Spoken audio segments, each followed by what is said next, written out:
তো বন্ধুরা দেখতে পাচ্ছেন এখানে ভুট্টা ক্ষেত। এই ভুট্টা ক্ষেতটা আলু তোলার পরে ভুট্টা ক্ষেতটা লাগানো হয়েছিল। এটা কিছুদিন অতিরিক্ত রৌদ্র এবং গরমের কারণে ক্ষেতটা অনেকটা নষ্ট হয়ে গেছিলো।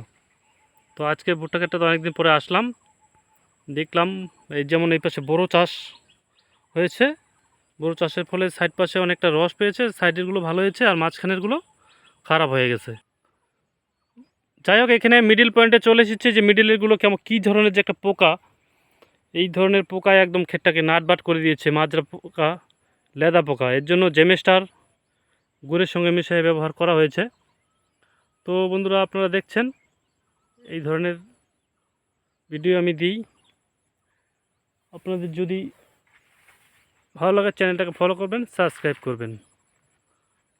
তো বন্ধুরা আজকের মতো ভিডিওটা এখানেই শেষ করছি। অনেকদিন পরে আসছি, অনেকদিন একটা সমস্যার কারণে আমি চুপচাপ বসেছিলাম।